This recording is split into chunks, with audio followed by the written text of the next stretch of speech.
plus son identité. Et c'est vrai que je suis beaucoup dans le partage et beaucoup dans la connaissance d'ailleurs, puisque j'interviens dans 2 écoles Montessori avec des enfants à peu près 2 ans et demi jusqu'à 9 ans. Et je leur partage énormément de choses sur leur histoire.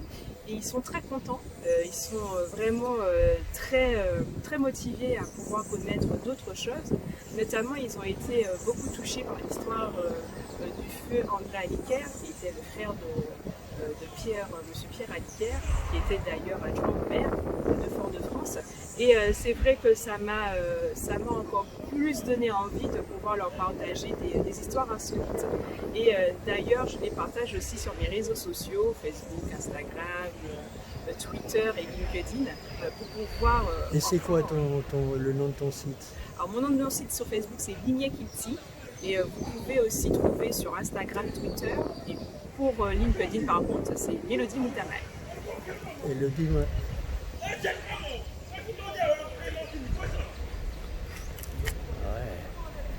Ouais. Et alors toi c'est toujours plus spécialisé dans la petite histoire de la grande histoire, c'est ça? C'est ça, exactement. J'essaye toujours de prendre des épisodes qui sont pas racontés ou peu racontés pour pouvoir l'intégrer dans la grande histoire. Donc la grande histoire martiniquaise, antillaise, voire même française, pour pouvoir vraiment donner aux personnes des outils pour pouvoir aller chercher, toujours plus aller chercher, parce que pour moi, nous sommes des apprentis chercheurs en histoire, de notre propre histoire déjà de vie, et après de l'histoire locale et en général. Donc il faut aussi avoir cette pédagogie pour donner les outils aux personnes pour aller chercher. Et ensuite, alors donc maintenant tu me disais que tu donnes des cours à l'école Montessori. Alors Montessori, hein, c'est ça? C'est ça. Qu'est-ce que c'est? C'est un concept particulier ou? Oui, c'est un concept assez particulier, c'est une pédagogie autrement et je vais m'expliquer. L'enfant est vraiment au centre de cette pédagogie, il est l'acteur de son savoir. C'est lui qui va activer tous les leviers pour acquérir de la connaissance, que ce soit en botanique, que ce soit en histoire, que ce soit en géographie, etc.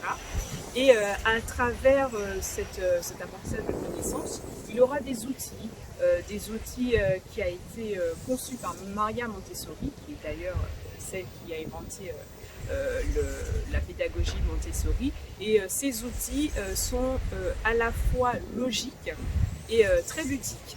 Donc l'enfant apprend en s'amusant et des fois ils m'apprennent beaucoup de choses sur les équations parce qu'ils ont vraiment une autre manière de pouvoir percevoir les autres choses de la vie.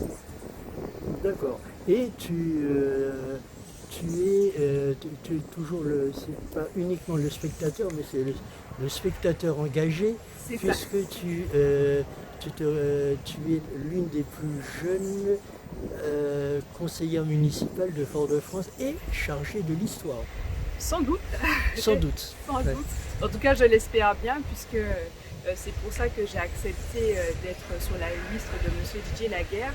C'est vraiment pour développer avec lui encore plus la connaissance sur la ville de Fort-de-France, qui est ma ville natale, puisque je suis née bouyalaise.